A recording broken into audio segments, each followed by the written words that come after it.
Quarter ফাইনালে মুখোমুখি France Morocco. ইতিহাস গড়তে চায় অ্যাটলাস লায়ন্স, চ্যালেঞ্জ নিতে প্রস্তুত লে blue. I would probably just watch the replays of Egypt getting robbed again and again yesterday. বিশ্বকাপে রেফারি বিতর্ক থামছেই না, পক্ষপাতের অভিযোগ উড়িয়ে দিল ফিফা। আজ থেকে শুরু হচ্ছে কোয়ার্টার ফাইনাল। বিগ ম্যাচে মরক্কোর মুখোমুখি হট ফেভারিট ফ্রান্স। প্রতিপক্ষকে শক্তিশালী দল মেনে নিয়েই মাঠে নামার ঘোষণা ফরাসি কোচ দিদিয়ের দেশর। আর জয় ছাড়া অন্য কিছুই ভাবছে না অ্যাটলাস লায়ন্স। বস্টনে ম্যাচ শুরু হবে রাত 2টায়। কাতার বিশ্বকাপে দেখা হয়েছিল সেমিফাইনালে, সেবার 2-0 গোলের জয়ে মরক্কোর স্বপ্নযাত্রা থামিয়ে দিয়েছিল ফ্রান্স। এবার কোয়ার্টার ফাইনালে মুখোমুখি দুদল, আরেকবার ফরাসি আধিপত্য নাকি অ্যাটলাস লায়নদের প্রতিশোধ। জমজমাট এক লড়াইয়ের অপেক্ষায়, মাঠের নিয়ন্ত্রণ নিয়ে আক্রমণে আফ্রিকান জায়ান্টদের ব্যস্ত করে তুলতে চাইবে দিদিয়ের দেশর দল। সব মিলে ওদের আত্মবিশ্বাস এখন তুঙ্গে, যদিও কঠিন চ্যালেঞ্জ দেখছেন কোচ। আগের আসরেও তারা নিজেদের সামর্থ্য দেখিয়েছিল, এরপর তারা আফ্রিকা কাপ অফ নেশনস এর ফাইনাল খেলেছে। তারা এখানে কাকতালীয় ভাবে আসেনি। আমাদের খুব ভালো খেলতে হবে, কারণ এই মরক্কো দলটা অত্যন্ত শক্তিশালী। ফ্রান্স কোচ যেমনটা বললেন, এই মরক্কোকে সত্যিই ছোট করে দেখার সুযোগ নেই। নেদারল্যান্ডসকে টাই ব্রেকারে আর কানাডাকে 3-0 গোলে উড়িয়ে দিয়ে শেষ আটে জায়গা করে নেয় আশরাফ হাকিমির দল। জমাট রক্ষণ আর সুযোগ পেলেই পাল্টা আক্রমণে গোল করার সামর্থ্য আছে দলটার। পিঠ দেয়ালে ঠেকে গেলে যেভাবে খেলতে হয় সেভাবে খেলতে হবে, জিততেই হবে। এ পর্যন্ত আসাটাই বড় সাফল্য, এরপর যা হবে সবই বোনাস। এমন কথাবার্তা আমি একদম পছন্দ করি না। আমাদের জন্য প্রকৃত বোনাস হলো বিশ্বকাপ জেতা। দুদলেই ইনজুরি সমস্যা আছে, কি ভাবনা অবশ্য আশরাফ হাকিমিরও। তবে আফ্রিকানদের সবচেয়ে বড় ধাক্কা ইসমাইল সাইবারের ইনজুরি। কাগজে কলমে ফ্রান্স এগিয়ে, কিন্তু মরক্কো যে জায়ান্ট কিলার, তারা শুধু অংশ নিতে নয়, ইতিহাস গড়তে এসেছে বিশ্বকাপে। গেলবার সেমিফাইনাল খেলা দলটা এবারও শেষ চারে জায়গা করে নিলে অবাক হওয়ার কিছু থাকবে না। এই ম্যাচের অন্যতম আকর্ষণ হতে পারে এমবাপ্পে হাকিমি দ্বৈরথ। ক্লাব ফুটবলের দীর্ঘদিনের সতীর্থ বিশ্বমঞ্চে একে অপরের বড় বাধা। কে হাসবেন শেষ হাসি? প্রথম কোয়ার্টার ফাইনালে লড়াইটা দুদলের দুই সেরা তারকা কিলিয়ান এমবাপ্পে ও আশরাফ হাকিমিরও। গেল আসরে হারের প্রতিশোধ নেওয়ার স্বপ্ন দেখছেন মরক্কোর সমর্থকরা, যদিও নিজেদেরই ফেভারিট মানছেন লে blue fans. France Morocco match ঘিরে ফুটবল বিশ্বে উন্মাদনা এখন তুঙ্গে। বিশ্ব ফুটবলের অন্যতম সেরা দল লে ব্লু, আর সাম্প্রতিক সময়ে আফ্রিকান পরাশক্তি হয়ে উঠেছে অ্যাটলাস লায়ন্স। এবারে বিশ্বকাপে সবচেয়ে বিধ্বংসী আক্রমণ ভাগের একটা দল ফ্রান্স। 5 ম্যাচে করেছে 14 গোল, হজম করেছে মাত্র 2 গোল। দলের সেরা তারকা কিলিয়ান এমবাপ্পে 7 গোল নিয়ে বিশ্বকাপে দ্বিতীয় সর্বোচ্চ গোল স্কোরার। অন্যদিকে মরক্কো তাদের চেনা লড়াকু ফুটবল দিয়ে আবারও বিশ্বমঞ্চে শেষ আটে জায়গা করে নিয়েছে। দলের ভরসার নাম Achraf Hakimi, Brahim Diaz, Yassine Bounou. এই ম্যাচের সবচেয়ে বড় আকর্ষণের কেন্দ্রবিন্দু পিএসজির সাবেক 2 সতীর্থ ও ঘনিষ্ঠ বন্ধু Kylian Mbappe, Achraf Hakimi. Moroccan right ব্যাকের উপরই মূলত দায়িত্ব থাকবে লেফট উইংয়ে এমবাপ্পের গতিকে রুখে দেওয়ার। ফরাসি ফরওয়ার্ড মাইকেল ওলিসে চলতি বিশ্বকাপে আছেন চমৎকার ফর্মে। ইতোমধ্যে টুর্নামেন্টে 5 অ্যাসিস্ট বায়ার্ন মিউনিখ তারকার। দু দলের 6 হেড টু হেড পরিসংখ্যানে ফ্রান্সের 4 জয়ের বিপরীতে মরক্কো জিতেছে 1 ম্যাচ, অন্যটি ড্র। এদিকে বস্টনে বিগ ম্যাচের আগে উৎসব মুখর পরিবেশ। ভিন্ন উপায়ে উদযাপনে মেতেছেন দু দেশের সমর্থকরা।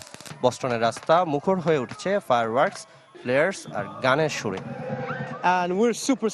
এখন গেল বছরের হারের প্রতিশোধ নিতে হবে। আমরা ইতিহাস তৈরি করে আবারও সেমিফাইনালে জায়গা করে নিব। মাঠ বা স্টেডিয়াম, লড়াইটা সবখানেই হবে। তবে আমরা শেষ পর্যন্ত খেলবো, হাল ছাড়তে রাজি নই। মরক্কান সমর্থকরা মেতেছেন দিবা মাগরেব স্লোগানে, যার অর্থ সবসময় মরক্কো। আর ফরাসি সমর্থকদের প্রত্যাশা বড় জয়ে সেমিতে জায়গা করে নিবে সাবেক চ্যাম্পিয়নরা। এদিকে বিশ্বকাপে রেফারিং বিতর্ক চলমান। অনলাইন বুলিং এর শিকার আর্জেন্টিনা মিশর ম্যাচের রেফারি ফ্রান্সোয়া লেতিক্সিয়ে বন্ধ করে রেখেছেন নিজের ইনস্টাগ্রাম অ্যাকাউন্ট। তবে তার পক্ষে সাফাই গিয়েছেন ফিফার রেফারিং প্রধান কর্মকর্তা পিয়ার লুইজি কোলিনা। সময়ের সাথে পাল্লা দিয়ে বিশ্বকাপে বাড়ছে বিতর্ক। যার সবশেষ সংস্করণ আর্জেন্টিনা মিশর ম্যাচের রেফারিং। সাবেক বর্তমান ফুটবলার থেকে গণমাধ্যম সবখানেই যার রেশ ছড়িয়ে পড়ছে। তবে যাকে নিয়ে এত বিতর্ক সেই ফ্রান্সোয়া লেতেক্সিয়ে এখনও চুপ। রীতিমতো অনলাইনে বুলিংয়ের শিকার ফরাসি রেফারি বন্ধ করে রেখেছেন নিজের সামাজিক যোগাযোগ মাধ্যম ইনস্টাগ্রাম অ্যাকাউন্ট। যদিও ফরাসি রেফারি পাশে পেয়েছেন পিয়ের লুইজি কোলিনাকে, যিনি এখন ফিফার প্রধান রেফারিং কর্মকর্তার দায়িত্ব পালন করছেন। অবশ্যই রেফারির সিদ্ধান্ত নিয়ে গঠনমূলক আলোচনা হতে পারে, তবে ভিত্তিহীন অভিযোগের কোনো স্থান নেই। ম্যাচ অফিসিয়ালদের সততা নিয়ে কেউ প্রশ্ন তুলতে পারে না, এমনকি ফিফার সভাপতি দ্বারাও রেফারিরা প্রভাবিত নয়। আলোচিত মিশরের বাতিল হওয়া গোল নিয়েও জবাব দিয়েছেন কোলিনা। তার মতেও সেই সিদ্ধান্ত সঠিক। আমাদের অবস্থান স্পষ্ট, ফাউল মানে ফাউল। মাঠের রেফারি সেটি বুঝতে পারেননি বলেই ভিএআর তাতে হস্তক্ষেপ করেছে। তবে মোহামেদ সালাহ ও হুলিয়ান আলভারেজের মধ্যকার তেমনি একটি ঘটনাকে রেফারি ও ভিএআর স্বাভাবিক শারীরিক সংঘর্ষ হিসেবেই গণ্য করেছে বলে মত তার। রেফারিং বিতর্কের মাঝেই নতুন করে ঘি ঢেলেছেন দিদিয়ের দেশা। আর্জেন্টিনা মিশর ম্যাচের মতোই রেফারিং প্রথম কোয়ার্টারে চান ফরাসি কোচ। আমি রেফারিদের বিশ্বাস করি। মরক্কো আমাদের প্রতিপক্ষ, রেফারি নয়। আমি আশা করব ফ্রান্সোয়া লেতেক্সিয়ের মতোই রেফারিং হবে এই ম্যাচে।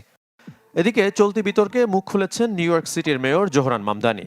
তার মতেও আর্জেন্টিনার বিপক্ষে অন্যায়ের শিকার মিশর। I would probably just watch the replays of Egypt getting robbed. মিশরের বিপক্ষে অবিশ্বাস্য জয়ের পর ক্যানসাসে ফিরে অনুশীলন করেছে আর্জেন্টিনা। সাইড লাইনে দাঁড়িয়ে সতীর্থদের প্রস্তুতি দেখেছেন লিওনেল মেসি। দলে নেই কোনো ইনজুরি সমস্যা। বিশ্ব চ্যাম্পিয়নদের অজয় মনে করছে না প্রতিপক্ষ সুইজারল্যান্ড। মিশরের বিপক্ষে রুদ্ধশ্বাস ম্যাচ জয়ের পর কোয়ার্টার ফাইনালের জন্য প্রস্তুত হচ্ছে আর্জেন্টিনা। ক্যানসাসে ফিরে করেছে অনুশীলন। গণমাধ্যমের জন্য উন্মুক্ত প্রথম 15 মিনিটে সাইড লাইনে দাঁড়িয়ে থাকতে দেখা গেছে লিওনেল মেসিকে। কঠিন বাধা পেরিয়ে আর্জেন্টাইন অধিনায়কের মুখে স্বস্তির হাসি। দলের অন্যরাও ফুরফুরে মেজাজে। হুলিয়ান আলভারেজ, এনজো ফার্নান্দেজ সহ বেশ কয়েকজনকে অনুশীলনের বাইরে থাকতে দেখা গেছে। যারা মিশরের বিপক্ষে অন্তত 30 মিনিট খেলেছে তাদের জন্য ছিল রিকভারি সেশন, বাকিরা করেছেন হার্ড ট্রেনিং। মিশরের বিপক্ষে পিছিয়ে পড়েও দারুণ এক প্রত্যাবর্তনে বড় ভূমিকা রেখেছিলেন রোমেরো। তবে ম্যাচের শেষ দিকে বাম পায়ের কাফে অস্বস্তি নিয়ে মাঠ ছাড়াই তৈরি হয়েছিল শঙ্কা। পরে অবশ্য জানা যায় চোট গুরুতর নয়, পুরোপুরি ফিট আছেন রক্ষণভাগের অন্যতম ভরসা।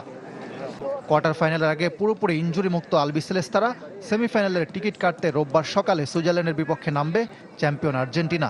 এই ম্যাচের আগে ভ্রমণ জটিলতা নেই স্কালোনির দলের, কারণ ক্যানসাসে যে খেলবে লিওনেল মেসিরা।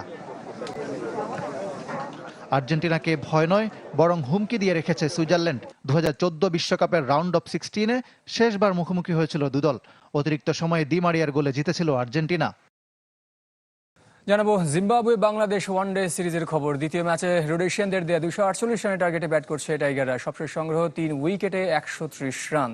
হারারেতে টস জিতে ফিল্ডিংয়ের সিদ্ধান্ত নেন বাংলাদেশ অধিনায়ক মেহেদী হাসান মিরাজ। প্রথম ওভারেই তাসকিন আহমেদের শিকার ব্রায়ান বেনেট।